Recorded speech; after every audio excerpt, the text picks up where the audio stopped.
Salams from the People's Dispatch studios in New Delhi. I'm Siddhant Ani and you're watching Daily Debrief, where we take you beyond the headlines on some of the most important international news stories of the day. Today we're talking about Russia and the United States holding dialogue in Switzerland.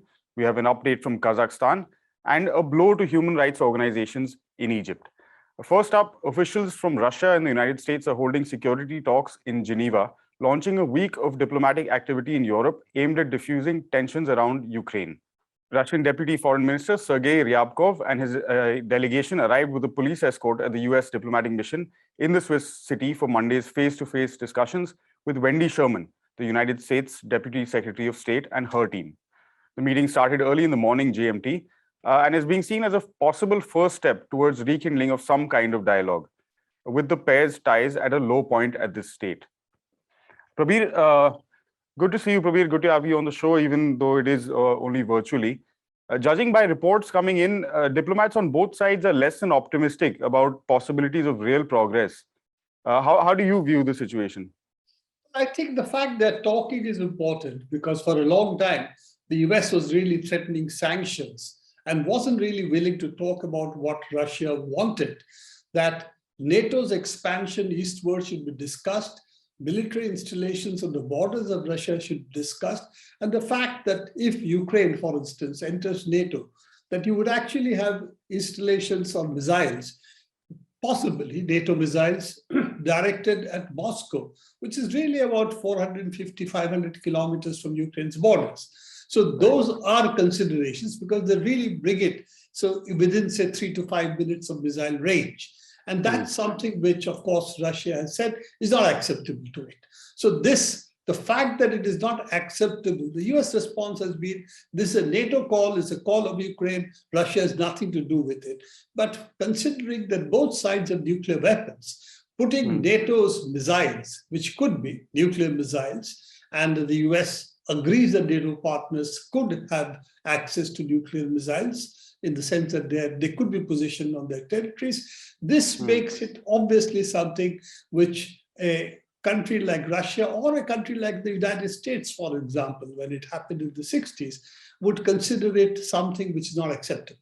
So I think to argue that it is purely a NATO call, what they will do on the borders of Russia, it's not Russia's concern at all. It's actually, technically, you can argue that it is correct, but it is really, in any real politics sense, it really doesn't make any sense at all. So I think the fact that they've started talking, and at least in this case, they've also said that we will talk about disposition of the missiles and about NATO exercises, which is also something that's been of Russia's concern, that we will talk about it, I think is a sign that they've started talking. And the fact that the earlier response used to be only threats, that we will take action if you do anything. And of course, whether they would fight for Ukraine or not was not the issue, because it's true that Russia has overwhelming military superiority in Ukraine.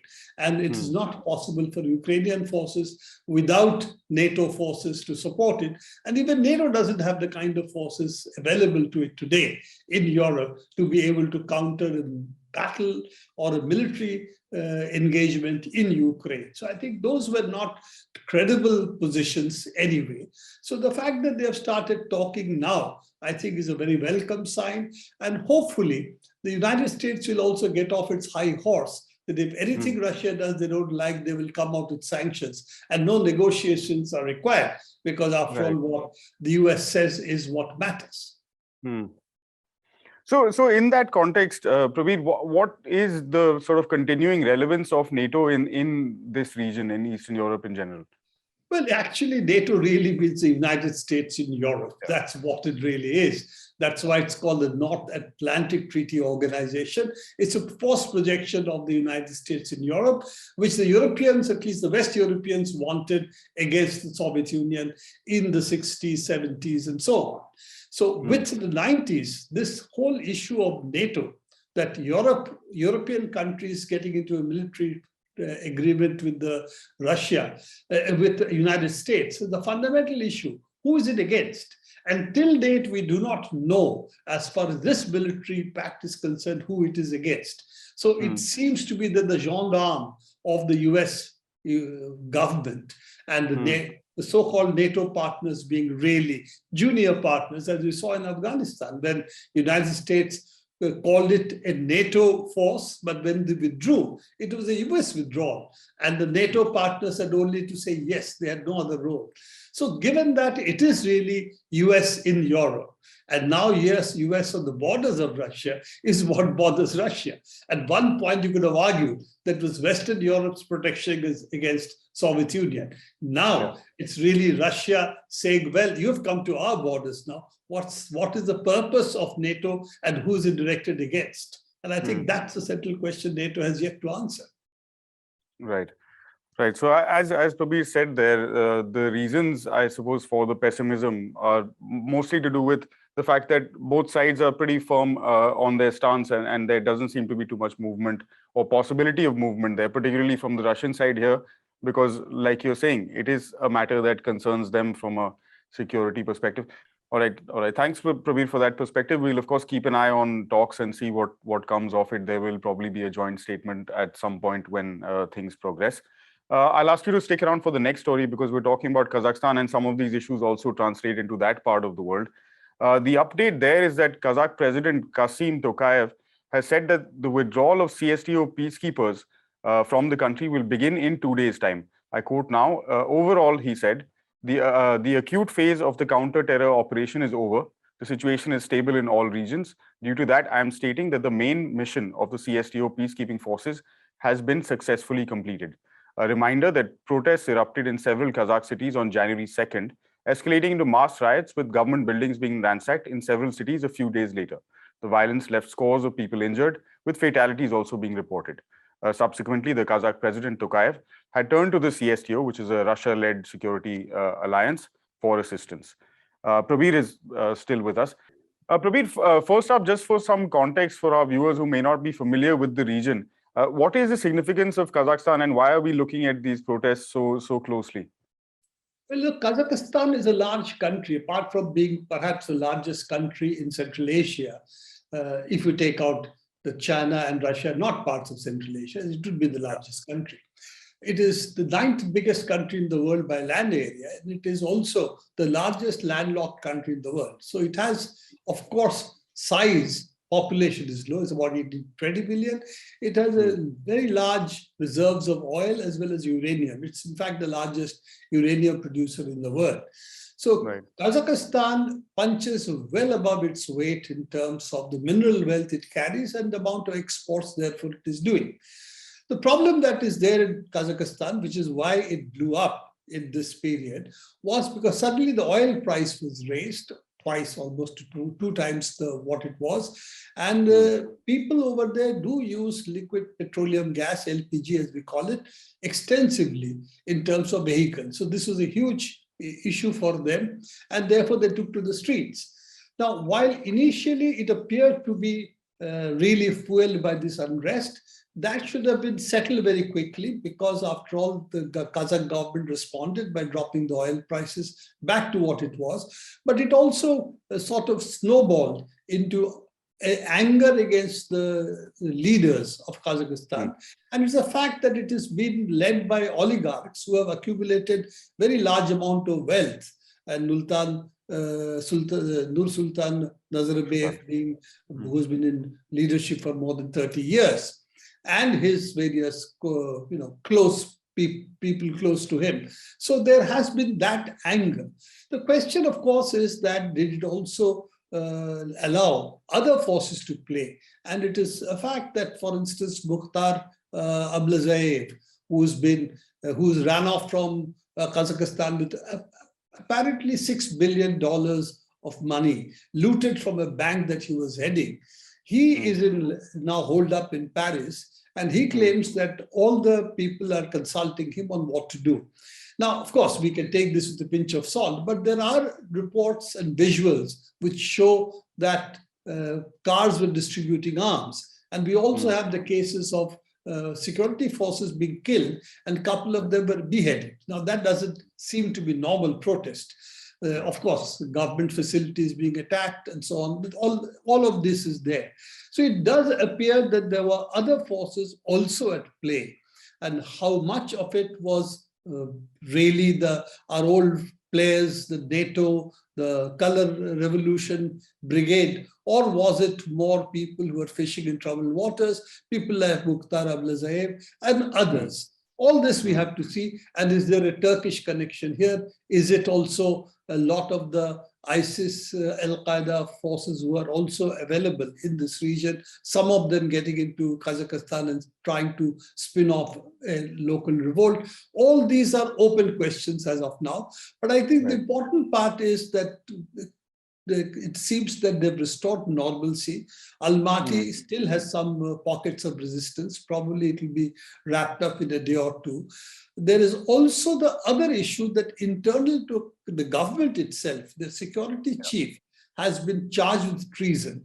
And it is apparently the reason why they asked for foreign help in the terms of the CSTO. That because they could not trust their forces, which were being headed by somebody who now was clearly on the other side, meaning that he wanted an internal coup.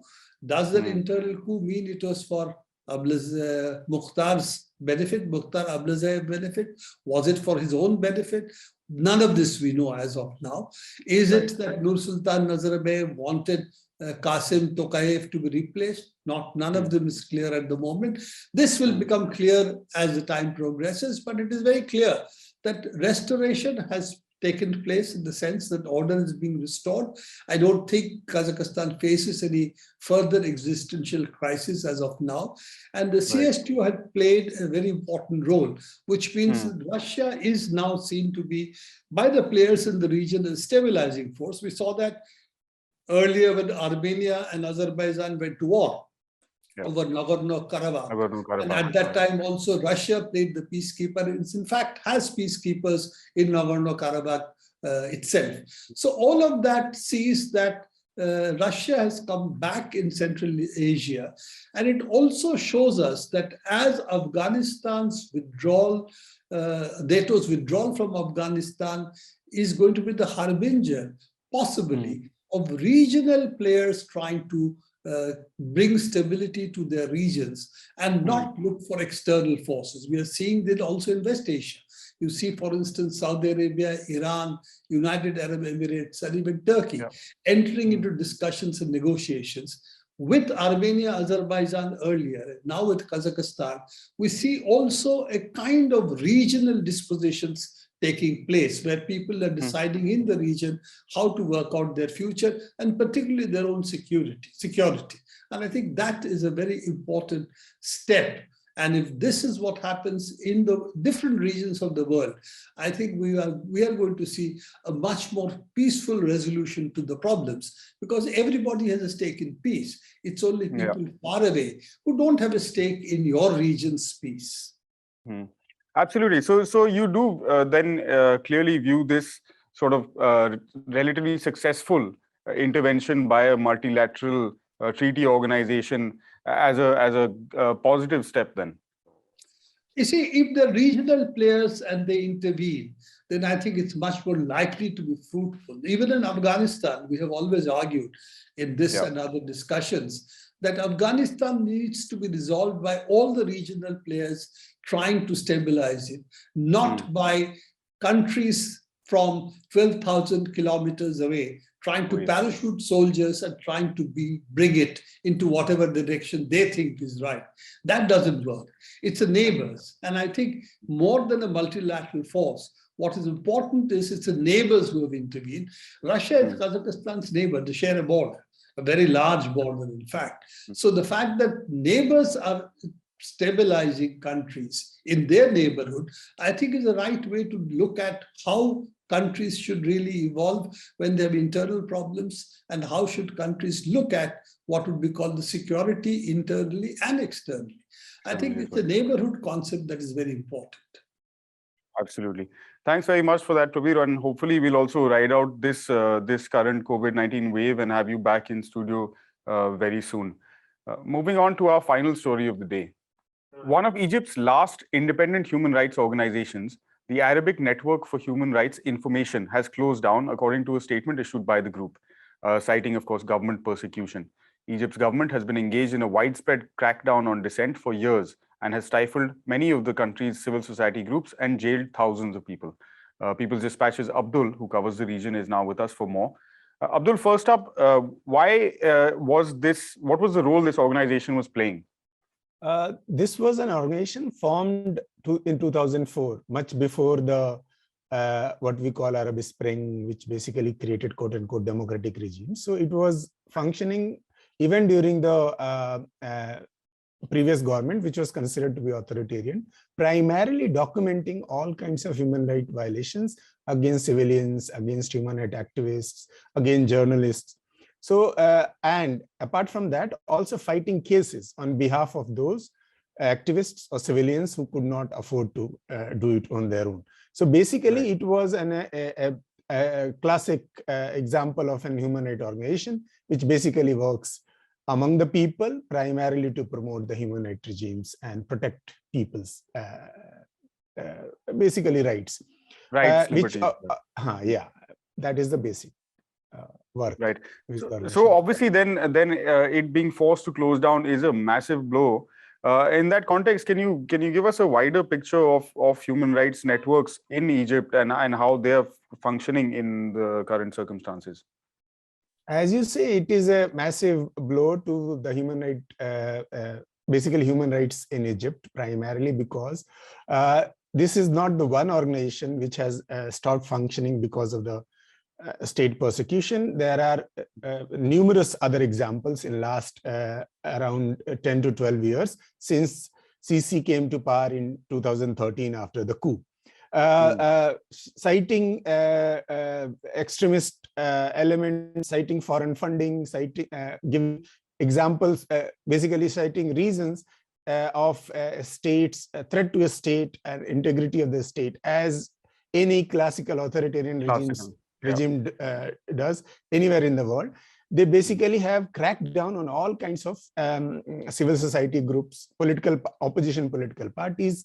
For example, in Egypt, you cannot demonstrate, you cannot go on a strike. If you are writing something which is critical to the state, you can go to jail. Egypt has more than 10,000 people, these kind of activists, political activists, civil society group members, and other people who are journalists who are in prison today. So all these things, the crackdown on civil society basically is emphasized with the closing of this group in particular, because this was one of the remaining groups which could which survived the persecution in last 10 years, which survived not only Sisi, it survived the Hosni Mubarak government, previous Hosni Mubarak government as well. And this so the space for human rights or the people's protection of people's right in Egypt becomes more constrained with the banning of, or with the, sorry, not banning, with the self-declared shutting down of this organization. All right. Thanks for that update, Abdul. That's all on the show for today from Abdul, myself, and the entire People's Dispatch team. Thank you very much for watching. You can get more on all of these stories from our website, peoplesdispatch.org, and follow us on all the regular social media platforms. We'll be back same time, same place tomorrow. Until then, stay safe. Goodbye.